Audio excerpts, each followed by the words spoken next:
My fellow citizens, President Marcos plans to arrest all of his political opponents. Pilit pong pinagtatakpan ng gobyernong Marcos itong maanumalyang flood control projects ng gobyernong ito na kumitil na po ng maraming buhay. Kagaya po dyan sa Cebu, na grabe po yung ragasa ng baha na nangyayari po sa Liloan at Talisay, Cebu. Now, mga almost 200 na po ang nasawi dahil po sa baha. Iwan ko lang po kaya kung maniniwala ang taong bayan dito sa mga statement ni Boyeng Rimulya na di umano'y naglabas na ng ICC warrant of arrest laban kay Senator Bato de la Rosa. Ito ay may kaugnayan sa war on drugs ng previous admin Duterte. Nagulantang po ang buong mundo sa sinasabi ni Boyeng Rimulya. Nandyan na daw ang warrant of arrest laban kay Senator Bato. At ang sagot naman ho yan ni Kiko Barsaga na paglabas umano ng warrant of arrest ni Bongbong Marcos laban kay Bato, aba, dapat umano mag-people werpa na ho ang taong bayan. Speaking of people werpa, Iglesia ni Cristo, handa na po ang 3 araw na rally ng INC laban sa makurakot sa gobyerno. Patay kang hinayupa kang bubuim ka. Dapat naman talaga po magsama-sama na ang mga Pilipino, hindi lang INC. Palike po muna, pa-share, pa-subscribe at pakipindot ang inyong notification bell upang lagi po tayong updated sa ating mga video. Mabuhay po tayong mga Pilipino na hindi nagsasawang sumusubaybay sa aming mga political vloggers tungkol sa aming ipinaglalaban laban po sa mga buhaya na nasa gobyerno. Marami na pong nangyayaring kababalaghan ng gobyernong Marcos. Subalit, bingi pa rin ang taong bayan. Kaliwat kanang sakuna na ho ang nananalasa sa ating bayan. Nawala po ang presensya ng gobyernong bangag. At hinahayaan lamang ang taong bayan may salba ang kanilang mga sarili. Laban po sa mga dilubyong naranasan po nila. Kamakailan, isa na po yung bagyo. Diyan sa Cebu, nakawawa, kumitil ng almost 200 plus na mga inosenteng buhay. Nang tinuro nga ho ng taong bayan ng walang habas na pagbaha sa kanilang rehiyon ay ang kapalpakan ng flood control ng gobyernong Marcos. Mantakin nyo po, yung probinsya ng Cebu ay pinunduhan po ng gobyernong Marcos ng 29 billion pesos. Isipin nyo po yun. Pero yung 29 billion pesos na yan ay puro mga multo ang nagawang proyekto. Kung meron man, ay substandards pa ito. Kaya ito po ang dahilan ng pagbaha sa naturang probinsya. Marami pong bumatikos, marami pong nagalit. Na ito po dapat ang tutukan ng taong bayan. Managot po dapat ang dapat managot. Ikulong dapat ang dapat na ikulong. Huwag po natin payagan. Huwag po nating hayaang malihis ang totoong issue na kinakaharap ngayon ng gobyernong Marcos, na hindi na po nila may iwasan ang naturang problema, kontrobersya sa kanilang administrasyon. 1.2 trillion pesos flood control. Pinilit po nilang inilihis. Marami na pong diversionary tactics na ginawa ang gobyernong Marcos. Marami po silang kinaladkad na pangalan. Baka sakali mapagtakpan ang kanilang katarantaduhan. Una na po riyan yung kay Kung Pulong Duterte. Ano pong ginawa ho nila? Pinilit po nila na mahatak, makaladkad ang pangalan ni Pulong sa ghost projects. Mantakin mo, sa Cebu City, ang baha, ang investigasyon nasa Davao City. Nasa Metro Manila, ang baha, ang investigasyon nasa Davao City. At kamakailan, iniulat ni Manong Chabit ang ghost projects diyan sa Ilocos Norte, sa 1st District Ilocos Norte ni Sandro Marcos, pero ang investigasyon nasa Davao City. Hindi po ito kinagat ng taong bayan. Wala pong naniwala doon. At kamakailan din ho, nagsampa ng kaso, ito diversionary tactics pa rin ho. Si Trillanes laban po kay former President Duterte at kay Senator Bungo na plunder umano dahil sa mga ghost projects, anak ng kagwang. Hindi po ito pinatos. Hindi po ito pinapaniwalaan ng taong bayan. Pero ngayon, ito na ang panibagong diversionary tactics. Nasurpresa po ako dito. Dahil nagkomento po ako kamakailan na sabi ko, ang pinaka-last na gagamitin po nilang diversionary tactics ay International Criminal Court. Para mapagtakpan ang kabulastugan ng mga animal, ng mga buhaya dyan sa gobyerno ni Bangag, naglima sa kaba ng bayan, ay talagang gagamitin po nila ang ICC. Na dikisyo, maglabas sila ng warrant of arrest labang kay Senator Bato. Nasurpresa po ako dito kasi ang prediction ko po ay next year pa ito gagamitin ng gobyernong Marcos. So ngayon, nasurpresa po tayo dahil ginamit na agad, hindi pa po natapos itong taong ito. Agad po nagpasabog si Boyeng Remulla ngayong araw na may warrant of arrest na di umano laban kay Senator Bato de la Rosa galing sa International Criminal Court. Obsis ng animal.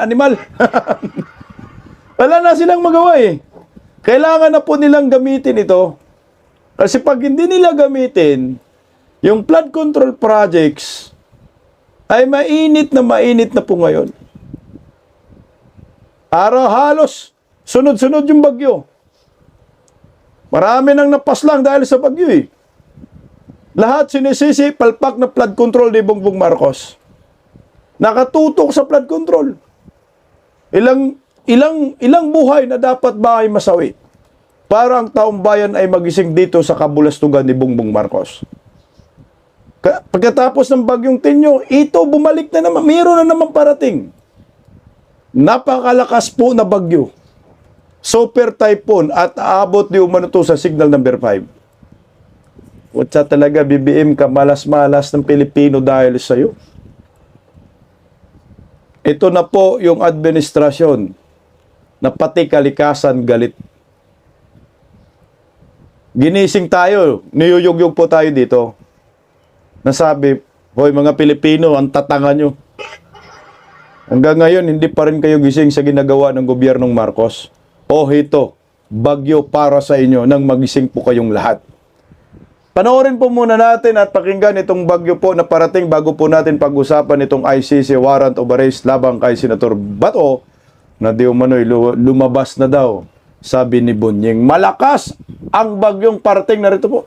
Nagpaalala ang Pag-asa sa publiko na maghanda na dahil sa paparating na bagyong Juan. Hindi rin dapat magpakampante ang Visayas dahil sa laki ng bagyo. Babala naman ang Mines and Geosciences Bureau, higit 8,000 barangay ang posibleng bahain at makaranas ng landslide dahil sa Grabe. bagyo. Nasa frontline ng balitang yan, si Marian Enriquez. Ito ang paparating na bagyong Uwan base sa satellite view ng weather app na Windy. Halos kasing laki na nito ang mapa ng Pilipinas. Ayon sa Pag-asa, higit 700 kilometers ang posibleng maging lawak ng wind radius ng bagyo. Katumbas yan ng mula Batanes hanggang Metro Manila. Kaya hindi raw dapat pakampante ang mga lugar na hindi direktang dadaanan ng sentro ng bagyo. So kung kahit dito dumaan yan, kung magsusukat tayo ng around 700 kilometer, apektado pa rin itong part ng Visayas at itong Southern Luzon areas. Maaari raw maikumpara ang bagyong Uwan sa Super Typhoon Pepito na nanalasa sa Bicol at Central Luzon noong nakaraang taon, kung saan hanggang wind signal number 5 ang itinaas ng Pag-asa. Kapag nasa signal number 5 ang isang lugar, asahan ang lakas ng hanging aabot sa 185 kilometers per hour o higit sa loob ng 12 oras. Posible yang makasira ng mga bahay o gusali na gawa sa light to average construction. Maaari ring matangay o mapabagsak ng hangin ang mga puno o poste. Kaya mahalagang maghanda o lumikas na kung kinakailangan sa loob ng 12 oras. Ngayong gabi nga, nasa signal number 1 na ang Bicol Region at Eastern Visayas, southeastern portion ng Quezon, Masbate, Romblon, Dinagat Islands, Surigao del Norte, hilagang parte ng Negros Occidental, Cebu at Bohol, pati na sa northeastern portion ng Capiz at Iloilo. May 36 hours para maghanda ang mga nakatira sa mga nasabing lugar. We cannot emphasize enough, now is the time to prepare. Ang Super Typhoon Uwan ay lubhang mapanganib. Babala naman ng Mine and Geosciences Bureau, higit 8,100 barangay sa iba't ibang rehiyon ang posibleng bahain at makaranas ng landslide dahil sa paparating na bagyong Uwan. Kaya mainam na iwasan ang mga lugar kung saan may panganib ng baha, landslide at storm surge. Hinihikayat din ng publiko na bisitahin ang website ng Project NOAA na noaa.up.edu.ph. Meron din itong app. Makikita riyan ang mga lugar kung saan may banta ng baha, landslide o storm surge. Hindi pwedeng go bag lang ang pe-prepare mo. Hindi pwedeng mga canned goods lang ang pe-prepare mo. Ngayon pa lang, ay pwede na natin tignan yung hazards kasi yon ang mga nakakamatay. Ito na po yung nakakatakot sa panahon ito, itong mga malalakas ba na bagyo ba?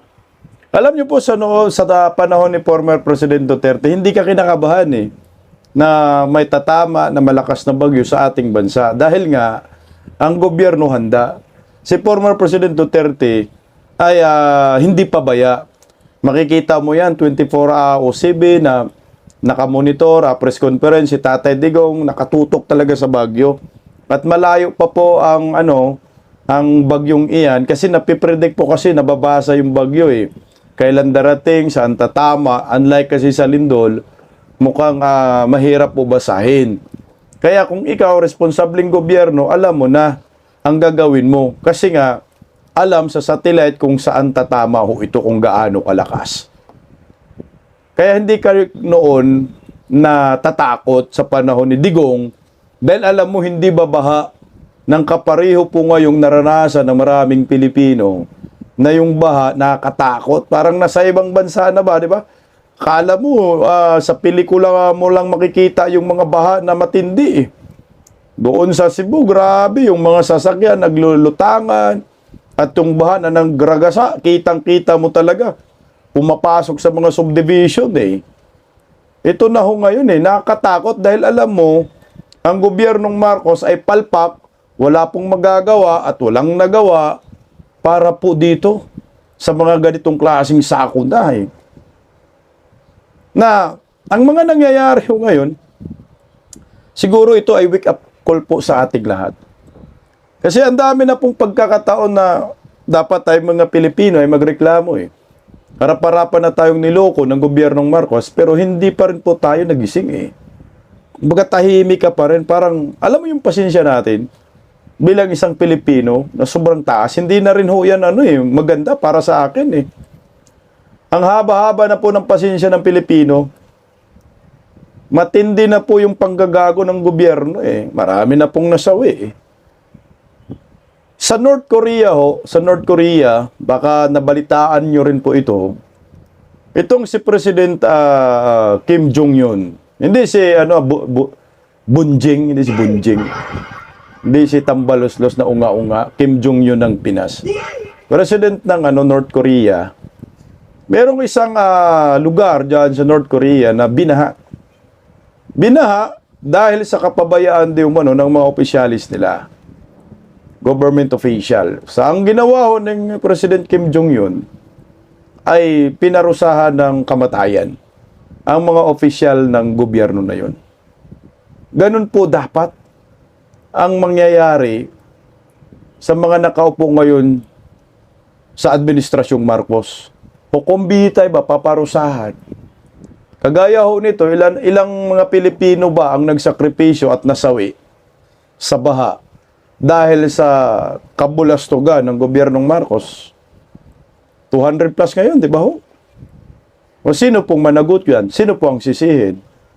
Di naman ho po pwede ang sisihin natin ay mga Duterte naman. Kalad ka rin muli natin ang mga Duterte. Kaya nga ho ako, nagugulat po ako dahil itong pag-usapan na natin, itong ICC warrant of arrest labang kay Senator Bato. Hindi ko po in-expect na gamitin na nila ito. Kasi alam po natin na ang International Criminal Court issue, kapag napag-usapan yan, ay mainit ho talaga. Pinapatos po ito ng mga dilawan, pinklawan, mga komunista. Mapagtakpan talagang issue. Madadivert Bigyan ko kayo ng halimbawa. No? Noong nabulilyaso rin po itong gobyernong Marcos dahil sa mga blanco sa BICAM na pinirmahan ni Bongbong Marcos na ganap na nagiging batas, nagiging GAA. At dito nga po nanggagaling yung insertion na sangkaterba at sa budget na ito ay puro mga ghost projects nga ho ang natapos ng mga hinayupak. Ghost ha? Natapos ng ghost. Ang resulta ghost projects dahil ang advisor ni Bubuim, ghost din. Anong ginawa ho nila? Meron pa nga hong pending case yan sa Supreme Court para ma-divert ang issue at hindi na mapag-usapan. Hanggang ngayon, hindi na napag-usapan. Meron pa ba nagtatapik ng BICAM? Napag-usapan pa ba sa mainstream media yung GAA ni Bubuim, ni Bungit? Wala na, di ba? Na dito nang gagaling itong animal na mga insertion ni Martin Romualdez at Saldico, nawala na yun. Paano nawala? Ito, International Criminal Court issue. Pagkatapos ni former President Duterte pagpunta sa Hong Kong, paglapag niya sa NAIA International Airport, ayan, illegal na inaresto si former President Duterte ng gobyernong Marcos. Dahil putok na yung blanco ng BICAM, putok na yun Kung nag-iisip sila paano ma-divert, ito na nga ho, gumawa sila ng katakot-takot na diversionary tactics. Ito na yata yung pinaka-miserable na nangyayari sa atin at ito na yata yung pinaka nakakatakot na diversionary tactics na nagawa sa kasaysayan ng ating bansa ng mga politiko ng kidnapin si former President Duterte sa Netherlands gamit di umano ang ICC warrant of arrest laban dito na hinahanap wala Sabi nga ho ni Tatay Digong, naging piskal ho ako, kawawa naman po ako, ginaganito ako din yun. Ano bang kasalanan ko sa inyo mga sundalo? Ano ba ang aking kasalanan sa inyo mga kapulisan? Pag tiningnan mo, wala talagang kasalanan si Tatay Digong Pero kailangan po yun ng gobyernong Marcos. Yung International Criminal Court illegal arrest kay former President Duterte para nga mapagtakpan itong BICAM na puro blanco, pinirmahan ni Bungit. Na pinagmalaki pa nga ho niya na binasa daw niya lahat yung BICAM. Trending nga po, naging successful hanggang ngayon si Tatay Digong nagdusa pa doon sa dahig na nilalaban na nga ho yung jurisdiction ng ICC sa Pilipinas na natuluyan na nga ho si Tatay Digong na itatrial na po diyan sa ICC dahil marami pong nanindigan na yun ay illegal, lalo na po si Vice President Inday Sara. Ang sabi, ito po ay kidnapping. Ginawa ng gobyernong Marcos. At proud doon si Bongbong. Kasi nung nailipad si Tatay Digong papuntang dahig, nagpriskon agad. Tapos naguhugas kamay na di umano, wala silang kinalaman. Yan ay diversionary tactics. Mahilig sila dyan. Dyan sila magaling. Gumawa ng bagong issue, pagtakpan yung pinakamainit na issue sa corruption laban po sa gobyernong ito. Ngayon, hito na naman. Ginamit na naman nila ho itong issue sa ICC. Si Bato na naman ang pinagbuntungan. Kasi nga, ang pinakamalapit na pwedeng issuean ng warrant of arrest na di umano'y ikukunik sa lahat ng mga EJK. At kung ano yung ginawa nila kay Tatay Digong, ay posible din mangyari. Si Senator Bato talaga. Kasi si Senator Bato man ang PNP chief that time sa Tukhang. So ito na yun. Magugulat ka dahil napaaga. At lalong magugulat ka dahil ang nag-announce si Bunyeng, anak ng Kigwa. Oh. Bakit si Buying po ang nag-announce? Hindi naman Department of Justice na si Buying. Ombudsman naman siya. Ang ombudsman, ikaw ay bantay tanod sa mga kurakot. Ang issue dapat dyan ay korupsyon ng gobyernong bangag dito sa flood control. Yan ay tinutukan mo, Buying. Bakit napunta tayo sa ICC? Kasi nga, ito ay diversionary tactics nila dahil mainit na lalo yung flood control, lalo na marami ng patay dahil sa flood control. Narito po, pakinggan po natin ang balitang ito. Ayan na daw yung warrant of arrest, Senator Bato. Paano yan? Oh, ito. Hindi lang isa, kundi Sorry, hindi yan ito. Mismong si Ombudsman Boying Remulla ang nagsabi na ipinaa-aresto na ng ICC si Senator Bato de la Rosa kaugnay sa madugong war on drugs. Nasa frontline ng balitang yan si Camille Samonte. may inilabas na raw ng warrant of arrest ang International Criminal Court laban kay Senator Bato de la Rosa. Ito ang kinumpirma ni Ombudsman Boying Remulla sa News 5 ngayong araw. Kaugnay ito sa madugong kampanya kontra droga ng administrasyon ni dating Pangulong Rodrigo Duterte na tinatawag na Oplan Tokhang. At ipinatupad ni De La Rosa bilang nooy hepe ng Philippine National Police.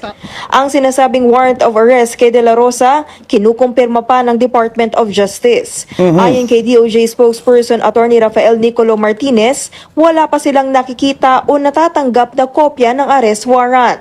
Pati ang Center for Transnational Crimes, wala pa raw natatanggap na red notice mula sa ICC, ayon kay Interior Secretary John Vic Remulla. Wala pang pahayag si Senator De La Rosa hinggil dito. Sinusubukan pa ng News 5 na kunin ang kanyang panig at ang kanyang lokasyon. Kahapon lang, nag-post siya sa pagbisita niya sa mga naapektuhan ng Bagyong Tinyo sa Cebu. Sa isang post naman ng kanyang kaalyado at counsel na si Attorney Israelito Torion, sinabi nitong aware sila sa arrest warrant umano laban kay De La Rosa, pero hindi pa raw nila ito makumpirma. Hintayin daw muna ang verified information mula sa mga otoridad o sa mismong ICC. Kung totoo man, nagtitiwala raw sila na aaksyon ng gobyerno ng Pilipinas nang naaayon sa batas at dadaan muna sa local judicial confirmation base sa konstitusyon at due process. Wala pang pahayag ang Malacanang tungkol sa umano'y arrest warrant kay De La Rosa. Ayon naman sa abogado ng mga biktima ng war on drugs na si ICC Assistant to Counsel Attorney Cristina Conti, naniniwala silang tunay ang arrest warrant sa senador. Dapat daw ipatupad ng Marcos administration ang pag-aresto kay De La Rosa at isuko siya sa ICC bilang bahagi ng obligasyon ng Pilipinas sa korte. Pero ayon kay Senate President Tito Soto, hindi niya hahayaang may maarestong senador sa loob ng Senado bilang institutional courtesy sa senador. Pero ibang usapan na raw kung sa labas ng Senado aarestuhin ang mangbabatas. Sakaling arestuhin nga si Senator De La Rosa, dadalhin siya sa ICC sa The Hague, the Netherlands, kung saan nakakulong ngayon si dating Pangulong Duterte. Sa ngayon, wala pang petsa ang confirmation of charges hearing ng dating Pangulo. Okay. So, ito na po yung bagong issue ngayon. Wala na yung flood control. Putang ina talaga naman. Ito yung masaklap, no? Kasi, alam naman ho natin, meron pa tayong parang jet lag ba, no? May pinaglalaban pa tayo sa ICC. Panawagan natin bring PRRD home. Ang panindigan natin doon, illegal na pag-aristo si Tatay Digong, no? Kaya nanawagan tayo ng bring PRRD home. Tapos ito, hindi pa nga ho na-resolve yung mga issue na yan. Ito na naman, may bago na naman silang diversion. Si Bato, no? Gusto nang ipa-aristo ni Bongbong Marcos. Alam nyo, no, hindi pwedeng magkumpiyansa si Bato dito para sa akin. Yung tinatawag, yung sinasabi ni Attorney Torrio na umaasa ng due process, wala ho yan. Kailangan marunong din maglaro ang kampo ni Bato, di magkumpiyansa. Kasi ang kalaban nila Tuso, kalaban nila Traidor. Na kapag nagkamali dito si Bato, maniwala ho kayo, madadala talaga si Bato sa daig, Netherlands. At hindi po basta-basta mapagkampante dito si Senator Bato. Para sa akin kasi tingnan mo yung sinasabi ni Tito Soto. Sabi ni Tito Soto, hindi po namin papayagan na may maaristo. Ito, ilabas natin. Sabi niya dito, Tito Soto. Tuta Soto, awards ka. Saan ba yun, Tuta? Animal yung tuta, nawala. Nasa Senado. Ate, ito na lang, napakita naman natin na balita. Hindi siya papayag di umano na may maaristong senador sa Senado. Pag nandyan si Bato sa Senado, pag wala ba siya ng warrant of arrest, i-serve, no? Sino bang magsiserve yan? Hindi naman, wala namang kapulisan itong ICC. So, manghingi sila ng tulong sa Interpol. Na naman, kagayang ginawa kay Tatay Digong. So, Interpol. So, sino yung Interpol na mag-aristo? Di, mga kapulisan din, no? Dating under ni Senator Bato. So mga Pilipino, yung huhuli sa kapwa Pilipino, mga Pilipino na muli ang tatraidor sa kapwa Pilipino sa utos ni Bongbong Marcos. So pag nandun si Bato sa Senado, hindi pwedeng aristuhin daw, sabi ni Tuta Soto. Pero pag wala na si Bato sa Senado, ibang usapan na yun. At hindi na po makikialam ang Senado dyan. So kung ako Bato, di ako aalis sa Senado. Dyan lang ako. Maghintay na lang ako ng rasyon ng pagkain, hindi ako lalabas ng Senado. Kung yun yung punto ni Tuta Soto, kung totoo yun, kung manindigan siya. Pero kung ipagkanulo niya si Bato, kay Bongbong Marcos at kay Tambaloslos, dahil tuta man siya, dali dito si Bato. So ano ba ang gagawin ni Bato dyan? Mag-ingat ka, Bato. Huwag kang magkumpiyansa. Kasi baka magulat-gulat na lang kami na nasa airport ka, no, galing ka ng Davao, papunta ka ng Maynila, o galing ka ng Maynila, papunta ka ng Davao, ay nagpadala na ng libu-libong kapulisan at mga militar si Bongbong Marcos para arestuhin ka. Kasi magtrending talaga to, maniwala ko kayo sa akin, no? Nagawa man yan kay Tatay Digong. What more pa kaya dito kay Bato? Tatay Digong, mahal na mahal ng taong bayan. Oo, alam ko, mahal na mahal si Bato ng taong bayan. Ang problema ko kasi dyan, ang kalaban mo Bato, kalaban natin, ay meron ng parang may experience na sila kung paano gaguhin yung mga kalaban nila. Alam mo, yung eksperimento na ginawa nila, si Tatay Digong, sinubukan lang nila yun. Tinistingan lang ba? Ay putya, nangyari, nag-materialize yung kanilang ginawa na pwede naman pala kidnapin si Duterte at ipadala sa dahig. Nagawa naman natin yan kay Duterte. Paano pa kaya dito kay Bato? Kaya natin din yan. Kaya, tama rin yung sinabi ni Conte na, hindi basta-basta baliwalain yan. Eh, siyempre, alam namin kasi kakampi kayo ni Bangag. Mga kasabwat kayo eh.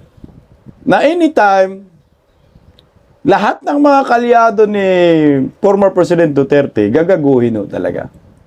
Yan ang nakikita ko. Kaya nilang gaguhin. Kahit sasabihin mo, kailangan ng due process. Idaan natin sa legal. Alam mo naman yung kalaban, tuso eh. Mahilig sa illegal. Tangina.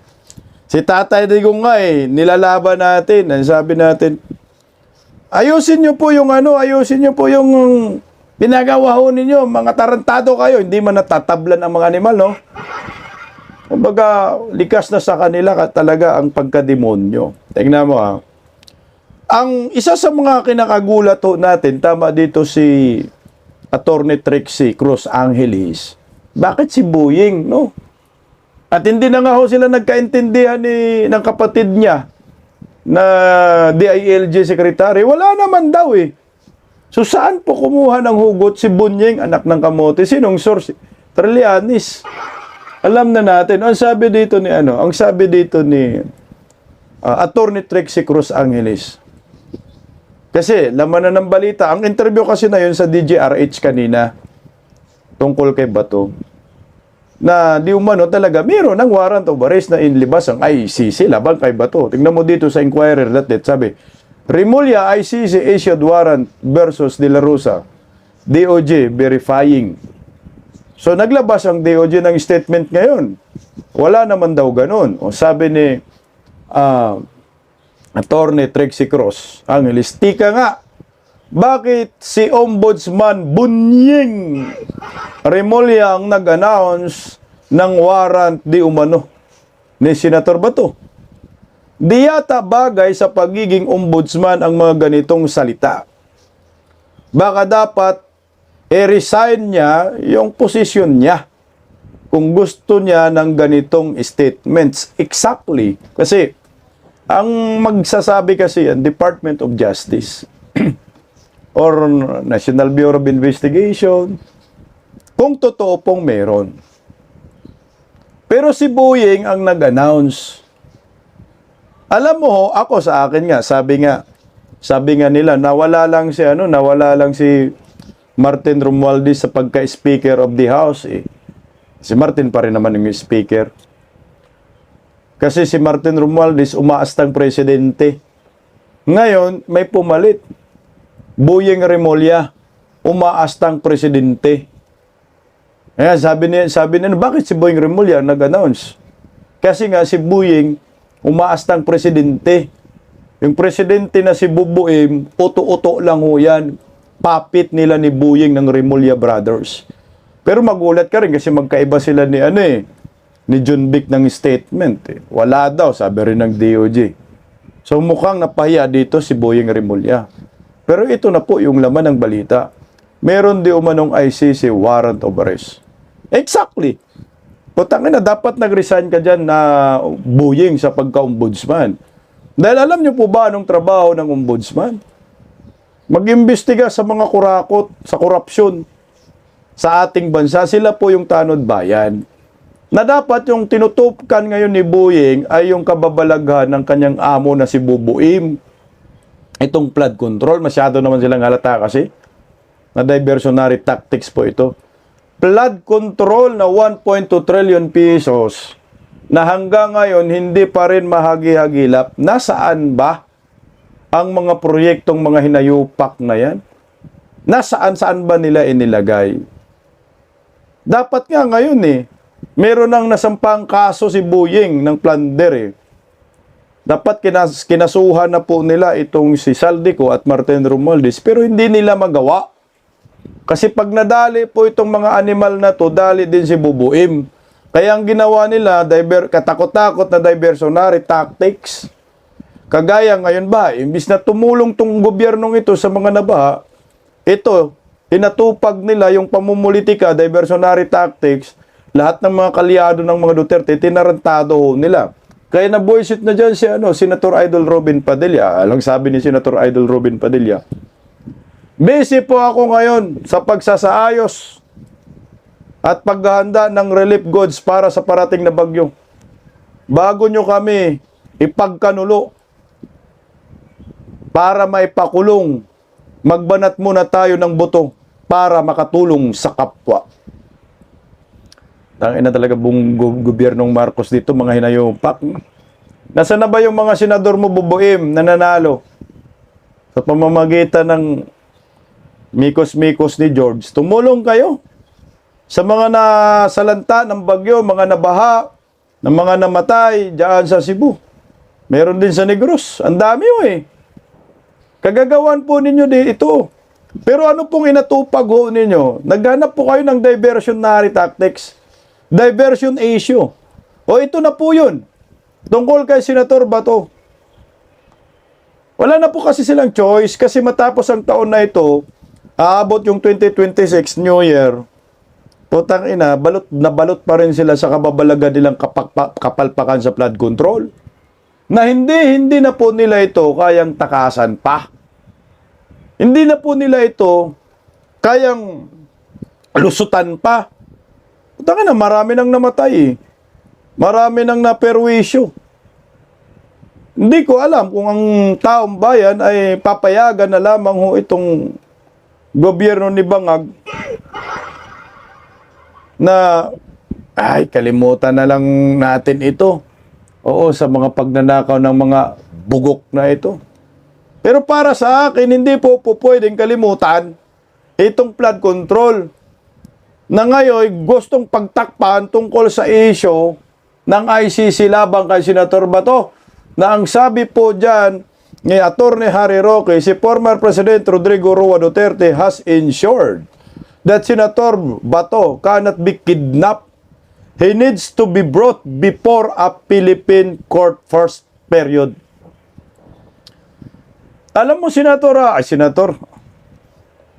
sana to kung hindi ginagago ni Bongbong Attorney, sinsya na talagang, alam niyo ako, yung nangyayari kay Tatay Digong, mangyayari din kay Bato yan. Hindi rin makatikim dyan si Bato ng local court, kidnap din yan. Nagawa na nila He needs to be brought before a Philippine court first, period. Wala sa plano ng mga animal yan. Ang plano nila kidnapin, mag-ingay, para pagtakpan ang flood control issue. Yun talaga ang plano nila.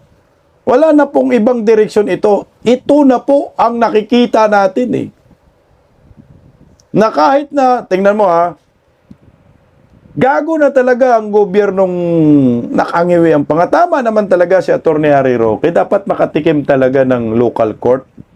Itong si Bato, si Tatay Digong, ang problema nga ang kalaban demonyo Tingnan mo. Kamakailan, di ba, may nilabas ang Supreme Court? Anong sabi ng Supreme Court? Ito. Supreme Court approves role on extradition proceedings. Ito. Ang sabi dyan, the Supreme Court has approved the rules on extradition proceedings which shall apply to all proceedings related to extradition. The rules will take effect on November 10, 2025. Ang sabi niyan, ang ibig sabihin, si Bato, hindi pwedeng basta-basta na lang maaresto ng International Criminal Court.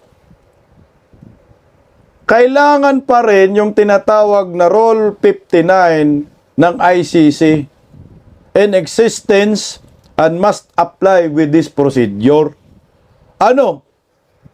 Ito under the new rules, no Filipino citizen may be surrendered to any foreign or international tribunal without judicial process. Ibig sabihin niyan, dapat si Bato makatikim muna ng Regional Trial Court. Kagaya yung ginawa kay Tatay Digong. Dito any future attempt to arrest or transfer them without a Philippine court or order would be in violation of the rules and of the Constitution due process clause. Kung gagawin pa rin nila yung ginawa nila kay Tatay Digong na hindi nadadaan sa due process, katarantaduhan na po talaga ho ito. Hindi na po magandang pangitain ito sa gobyerno natin sa Pilipinas. Ito ang liwanag. Ang sabi dyan ng Supreme Court, puta, kailangan muna dito sa trial court, local court, ipagtanggol niya ng kanyang sarili laban dito sa akusasyon ng ICC warrant laban kay Tatay Digong, kay Bato. Yan ang malinaw dyan eh. Yan yung due process.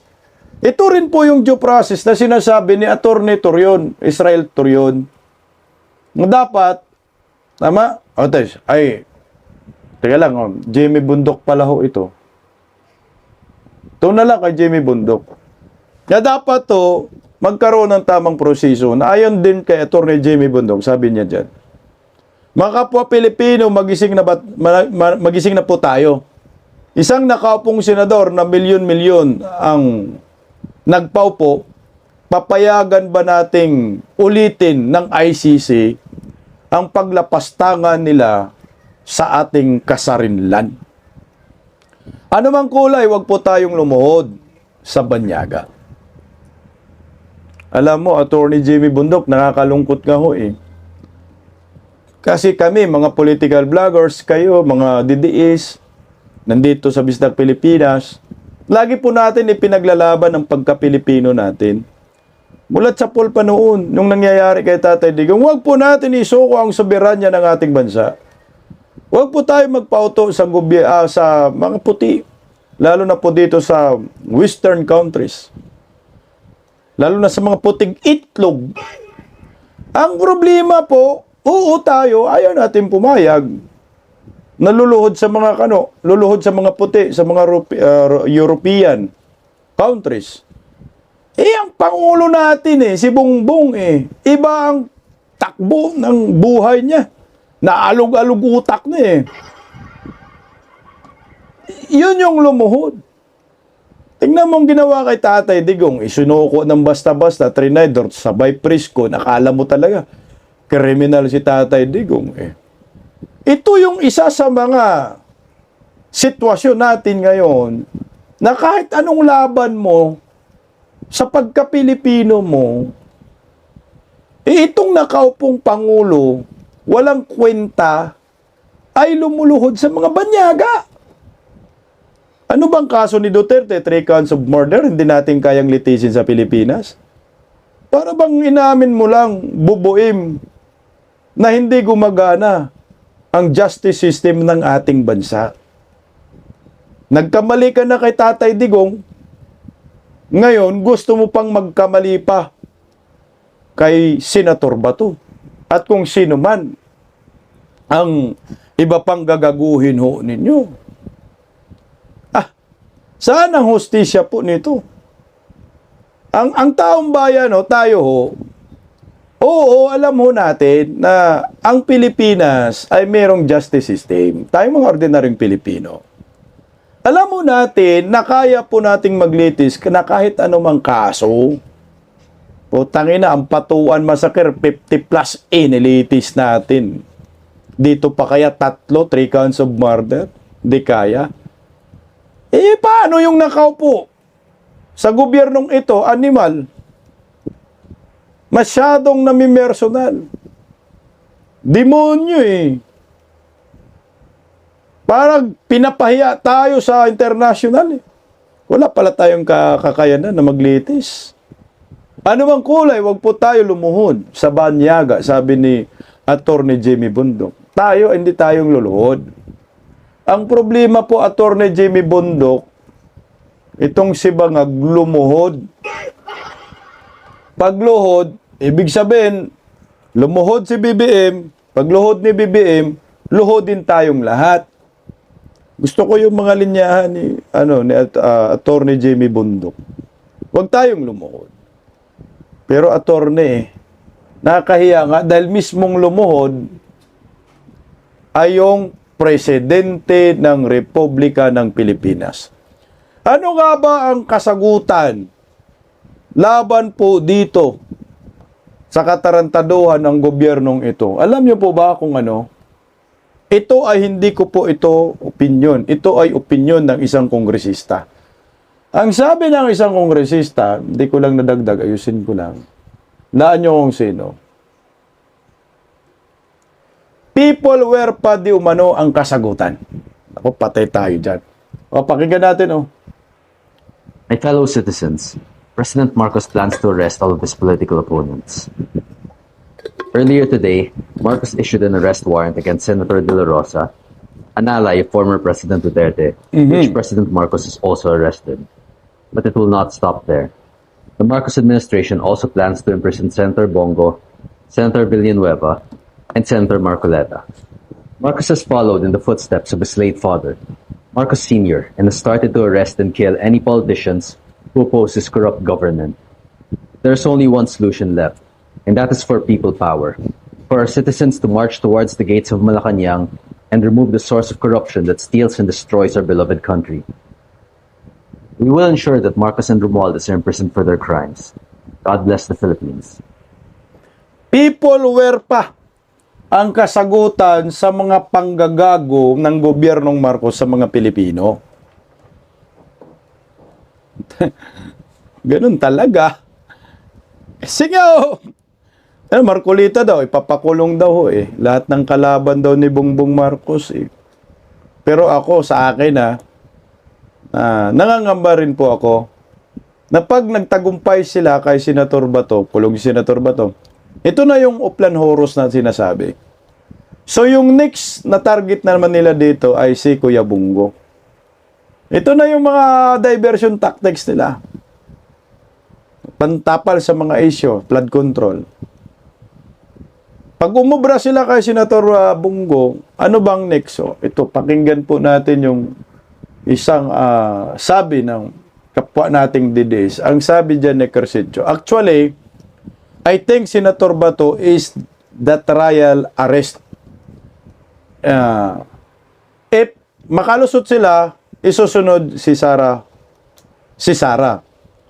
Watch.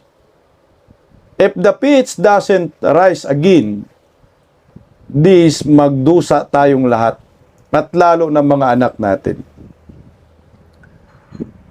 Ang trial crescent ang ginawa nila si Tatay Digong. Yun yung trial doon. Sinubukan nila kasi nga siyempre si Tatay Digong, former president, malakas talaga si Tatay Digong. Subukan natin. Pag umubra, gawin muli natin. So ito next na si Bato. So ngayon yung susunod dito, hindi pa si Inday Sara nakikita ko. Siguro ito ay aking tsorya lamang ho ito, no. Susundan ko lang yung sinasabi ni Crescent. Ay yung next dito si Bongo. Pag wala ng Bato, wala ng Bongo, wala ng tagapagtanggol sa mga Duterte kay Inday Sara. Ang pinali dito si Inday Sara. Talagang magdusa po dito ang taong bayan. Ako, tama yung sinabi ni Kiko Barsaga. Kung people were pa man lang ang magiging solusyon para matapos ang kahibangan ng gobyernong Marcos, why not? Susuporta tayo. Basta lang magkaisa ang taong bayan. Ang problema, paano po tayo magkaisa? Maraming mga latak na sumisigaw ngayon sa kalsada na bayaran ni Baki, Tambaloslos, Martin Romualdez at Bubuim Saldico na ilihis ang totoong galit at hinanaing ng taong bayan na kung sino ang dapat managot. Kasi pag ikaw ordinaryong Pilipino ka, gusto mo ng katarungan, ang isisigaw mo talaga, kurakot, ikulong si Martin Romualdez, Saldico at Bongbong Marcos. Pero kung may karga ka, hindi mo dapat maipakulong si Bubuim, si Saldico, at ang gusto mong ipakulong ay si Vice President Inday Sara Duterte. Kasi alam mo, kalaban nila si Inday Sara, ito yung mga latak, mga komunista, dilawan, pinklawan, na naka-impluwensya naman ng mga artista para magmukhang totoo ang kanilang ipinaglalaban sa kalsada. Ito yung nakakadaya. Nakakalito. Ang ganda yung sinabi mo, people wear pa, Kiko Barsaba. Ang problema, maraming nanggugulo, maraming gustong ilihis sa totoong sindikato, mastermind sa paglilima sa kaba ng bayan. Huwag nyo na pong guluhin po, taong bayan, mga Pilipino, kung sino po dapat ang managot. Bongbong Marcos po yan, Martin Romualdez at Saldico. Ito na po. Kaya nga sabi ko kamakailan, sabi ko po, napakaganda yung gagawin ng Iglesia ni Cristo Magrarally po sila ng 3 araw. Ito dito tayo. Kasi, ang ipinaglalaban ng Iglesia ni Cristo hindi lang po para sa kanila, kundi para sa taong bayan. Wala po kasing tumatayo na mga religious sector para matapos itong korupsyon. Yung totoo ba? KOJC, tumayo na ho sila. Ako para sa akin malamang susuporta po dito ang KOJC sa Iglesia ni Cristo. Kasi ang Iglesia ni Cristo, pag nagtawag yan, Kiko Barsaga, milyon po Milyon po yung attendance. So ngayon, 3 araw na rally ang Iglesia ni Cristo. Putangin na, delikado ka dito bubuim.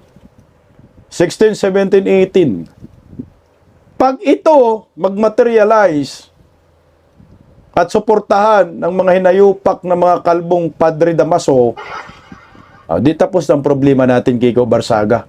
Ito yung sinasabi, people, where pa ang kasagutan ng lahat ng kademonyuhan. Pakinggan po natin ang balitang ito. Narito po. Mismong si Ombudsman Boying Remulla Ay, sorry, nagsabi, hindi yan. Ito pala, ito. Hindi lang isa, kundi 3 araw na religious rally ang ikakasa ng Iglesia ni Cristo sa linggo. Tuloy naman ang mga kilos kontra katiwalian ng ibang grupo para igiit na panagutin ang mga sangkot sa maanumalyang flood control projects. Nakatutok si Oscar Oida. Even now, you are already in hell. Yan na lang ang nasabi ni Father Robert Reyes nang ilunsad kaninang National Month of Action Against Corruption ng grupong Siklab o Simbahan at Komunidad Laban sa Katiwalian. Tingnan mo. Okay sana yung bunga, di ba, Iglesia ni Cristo, pero yung nilabas ng video, kalbo. Padre Damaso, anik ng kagwang ka, Jamie. Dapat sana nakapukusa tayo sa iglesia. Ito yung nakakainis May mga latak Tingnan mo yan. Ang sigaw nila, hindi naman si Bongbong Marcos managot at saka si Romualdez, Inday Sara. Ito yung panggulo yung sinasabi ko. Mariing panawagan nila sa gobyerno, panagutin ang mga opisyal na sangkot sa anilay pinakamalaking pandarambong sa kasaysayan ng Pilipinas. Preventive suspension man lang sila habang dumadaan sa due process. Pag ang manggagawa, kinakasuhan, suspendido muna siya. Hindi siya nakakapasok, hindi siya kumikita. Hinihiling din nila ang pagbubukas sa publiko ng mga pagdinig ng ICI, kabilang ang live streaming at paglahok ng civil society groups upang masiguro ang transparency sa investigasyon. Dapat din daw maipasa ang mga batas laban sa korupsyon, gaya ng Freedom of Information Act, Anti-Political Dynasty Law at Open Infra Bill. May White Friday protest din ang grupo sa EDSA Shrine sa November 7, White Ribbon Walk sa Makati sa November 14, at Trillion Peso protest sa November 30. Ang Iglesia ni Cristo naman magsasagawa ng religious rally sa Rizal Park sa Maynila mula November 16 hanggang November 18. Inaasahang dadaluhan niya ng mahigit 300,000 individual ayon sa PNP. Bagamat inaasahang magiging payapa ang pagtitipon, halos 10,000 pulis ang pinaplanong i-deploy para magbantay. Kapag po may rally po tayo dyan sa NCRPO, tayo po ay nagtataas po ng alert status po. Magiging full alert status po tayo.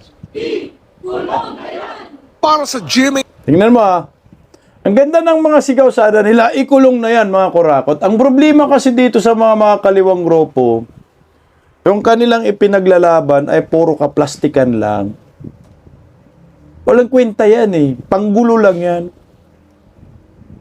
Kung itong mga kaparian lang, religious sector, hindi nagpapagamit sa mga kakaliwang grupo, yung mga artista, yung mga pinklawan, hindi sasama dyan sa mga makakaliwa. Sa mga komunista. Ang problema kasi, nahatak talaga ng mga kaparian, religious sector, ang mga kabataan para sumali sa panawagan ng mga makakaliwa. Mga kabayan, kilala natin ang mga yan. Yan ang problema eh.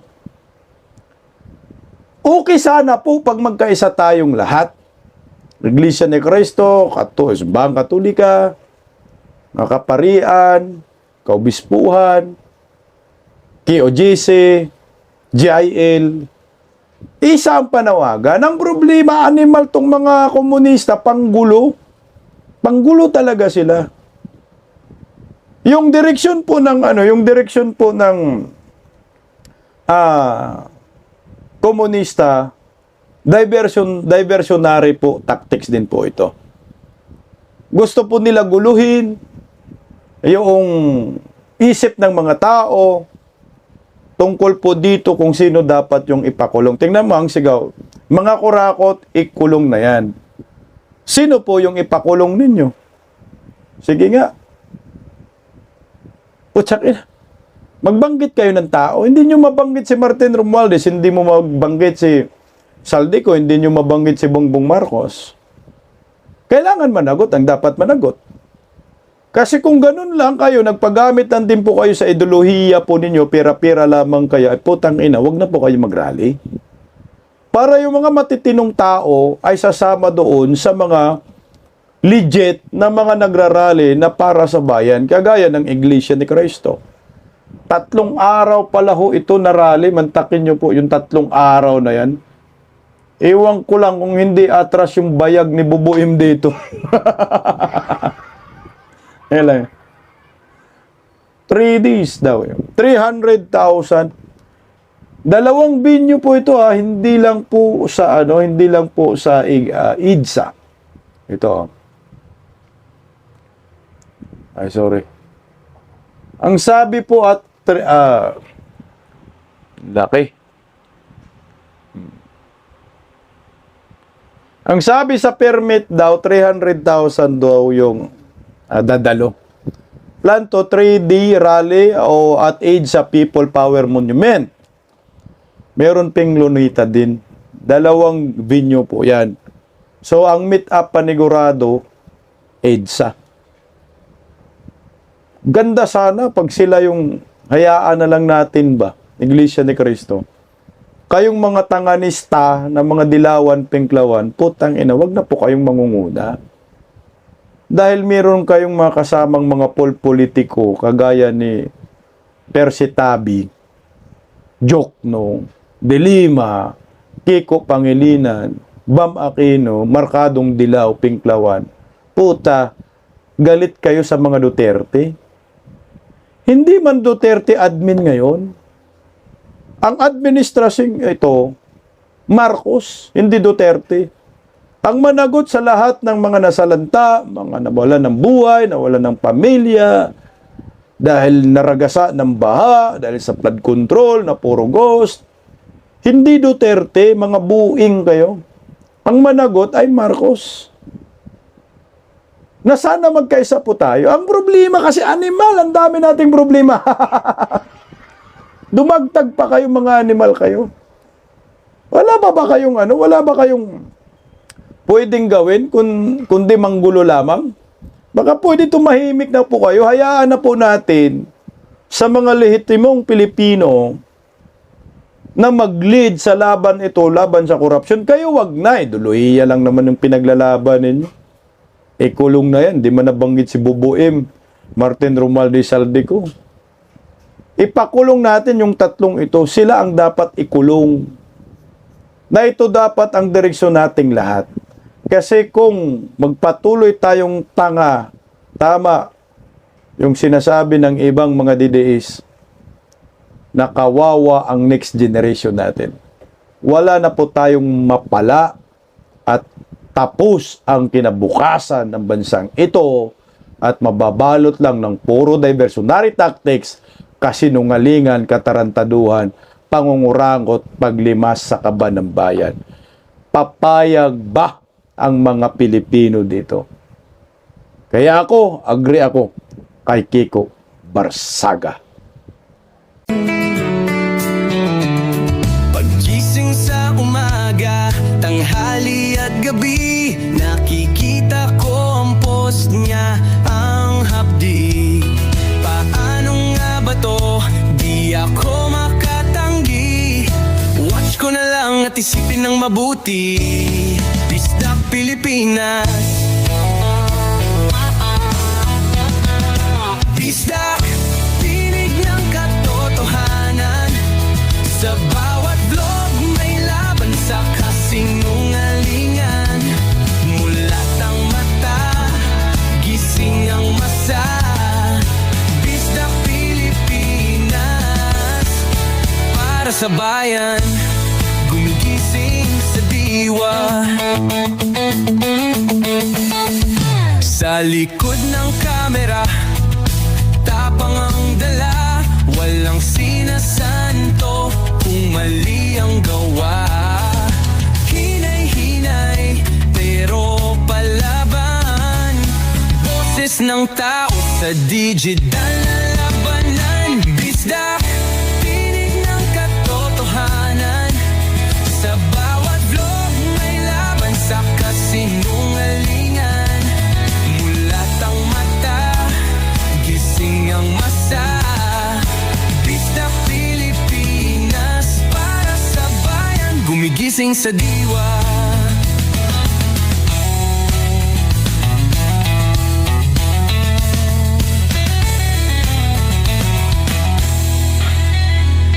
Hindi artista, hindi politiko, pero ang katotohanan, sigaw niya ay buo. Sa YouTube o Facebook man siya makita, may aral ka pa rin, may uwi sa bawat salita. Bisdak, gising sa katotohanan, di lang kwento, kundi panawagan. Sa bawat Pilipinong naghahanap ng liwanag, Bisdak Pilipinas, kasama sa pagbangon ng bayan. Bisdak Pilipinas, boses ng masa, gising ang diwa. Sa vlog mo, may pag-asa.